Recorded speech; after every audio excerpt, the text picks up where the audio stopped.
Answer writing skills की शुरुआत answer लिखने के बहुत पहले होती है। यूपीएससी की विशेष तौर पर बात करूं तो आंसर राइटिंग स्किल में पहली चीज है कि आपकी राइटिंग स्पीड कैसी है। अगर आप 1 मिनट में 25 से 30 के बीच में शब्द नहीं लिख पा रहे हैं तो यूपीएससी में लगभग तय मान के चलिए कि सिलेक्शन होना मुश्किल है। 1 मिनट में 25 मिनिमम है, कोशिश करनी है 30 शब्द की। आसान लग रहा होगा, आज घर जाके ट्राई करो। अभी आप लोगों की स्पीड अमूमन 15 से 20 के बीच में होगी, और यदि 18 की स्पीड है और 18 से 25 या 30 तक जाना है तो ये काम कम से कम 6 से 8 महीने की मेहनत का है। रोज मेहनत करेंगे तो होगा। एक महीने में 1 मिनट में 25 शब्द का सिंपल मतलब है 8 मिनट में 200 शब्द। यूपीएससी में 20 क्वेश्चन आते हैं, 3 घंटे होते हैं, 180 मिनट होते हैं, 9 मिनट प्रति प्रश्न मिलते हैं।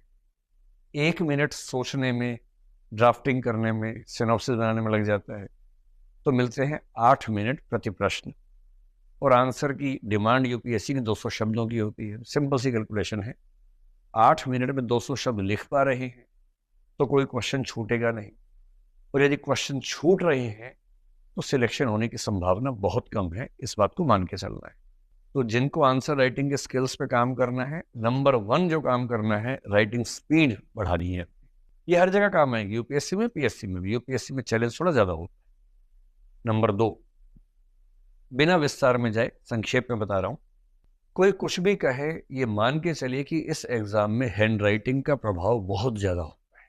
मैं जब भी मुख्य परीक्षा के बच्चों को मेंटरशिप में या अस्मिता योजना में तैयारी करते हुए देखता हूं, उनसे मिलता हूं, जिनकी हैंड राइटिंग अच्छी होती है, मैं अमूमन उनको इस तरह से बोलता हूं कि आपको एडवांस में बधाई हो।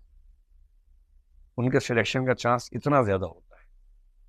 मैं आपको कुछ संकेत में एक बात समझाता हूं हैंड राइटिंग को लेकर, ताकि आप थोड़ा सा, मेरे सामने दुविधा ये है कि मैं कितना विस्तार में जाऊंगा ना, मैं ज्यादा विस्तार में नहीं जा रहा, केवल एक एग्जाम्पल देकर समझाता हूँ। यूपीएससी की बात अगर मैं करूं, जनरल कैटेगरी से आईएएस बनने के लिए जो मैक्सिमम आपको रैंक चाहिए वो 75। 75 रैंक के ऊपर, मतलब अगर उसके नीचे आप हैं तो जनरल कैटेगरी से आईएएस नहीं बन सकते। इस बार 75 रैंक में जो बच्चा है उसके 997 मार्क्स हैं। आमतौर पर 1000 के आसपास ही रहते हैं, 3-4 इधर 3-4 उधर, यही 1000 नंबर हम एक टारगेट लेके चलते हैं आईएएस में। इस बार 997 है।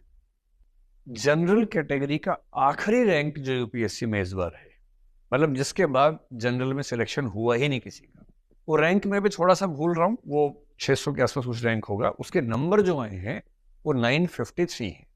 अब सिंपल खेल समझ गए। 953 से कम जिसके भी नंबर हैं और वो जनरल से है, सिलेक्शन नहीं हुआ।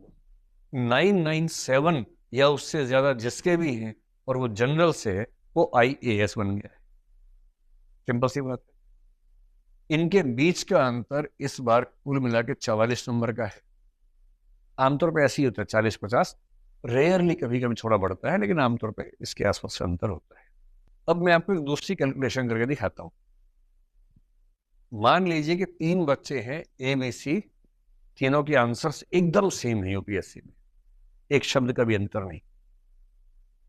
हैंडराइटिंग का अंतर है, एक की हैंडराइटिंग बहुत सुंदर है, एक की एवरेज है, एक की खराब हैंडराइटिंग है।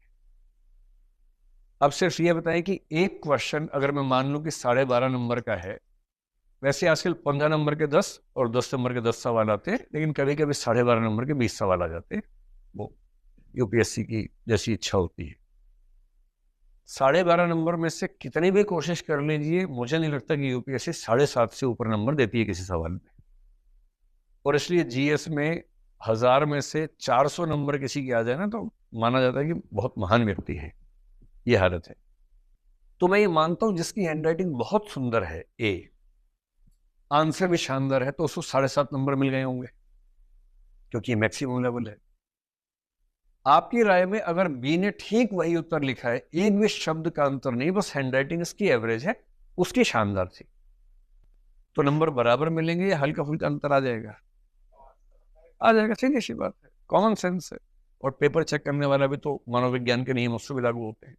मैं मान लेता हूँ कि ये 7 नंबर ले आएगा, इसका कुछ भरोसा नहीं, हैंडराइटिंग कितनी गंदी है उस पर डिपेंड करेगा। एग्जामिनर पढ़ भी पा रहा है कि नहीं पढ़ पा रहा है, कुछ नहीं पता। तो इसके बारे में हम एक्स लिख लेते हैं अभी। और ऐसे बच्चों से मेरा निवेदन है, या तो हैंड राइटिंग ठीक कर लें या करियर बदल लें अभी से। यूपीएससी में, एमपीएससी में अगर आपको लगता है कि आप खराब हैंड राइटिंग के साथ कोई अच्छा रैंक ले आएंगे, तो मेरे हिसाब से ऐसा होना मुश्किल है, बहुत मुश्किल है, जब तक कि कोई ऐसा जुगाड़ आपके पास ना हो जो मैं नहीं जानता हूं। सीधे रास्ते से तो लगभग नामुमकिन है। अब एज्यूम करते हैं कि इस बच्चे ने 20 के 20 क्वेश्चंस इसी तरह के लिखे, इसने 20 के 20 ऐसे लिखे, इसे एक पेपर में 150 नंबर मिले, इसे एक पेपर में 140 नंबर मिले, 10 नंबर का अंतर पड़ गया। और यूपीएससी के मेंस में 4 जीएस के, 2 ऑप्शनल के, 1 एसए का 7 पेपर होते हैं, और 10 गुणा 7 होता है 70, और सारा खेल जो है वो 44 नंबर का है। अब ये बात मैं बच्चों को समझाता हूँ तो वो कई बार समझने को तैयार नहीं होता। नहीं नहीं, यूपीएससी के नियम में लिखा हुआ है कि हैंड राइटिंग बस पढ़ने लायक होनी चाहिए। मैंने कहा हाँ, जैसे यूपीएससी के नियम में तो बहुत सारी बातें लिखी, ये भी लिखा कि सारे वैकल्पिक विषय बराबर होते हैं। बोले हाँ होते ही है। मैंने ठीक वैसे संविधान में आर्टिकल 14 में लिखा है कि देश के सारे नागरिक बराबर है। एकदम सही बात है, संविधान में लिखा हुआ है, और कितने बराबर है हम सबको पता है।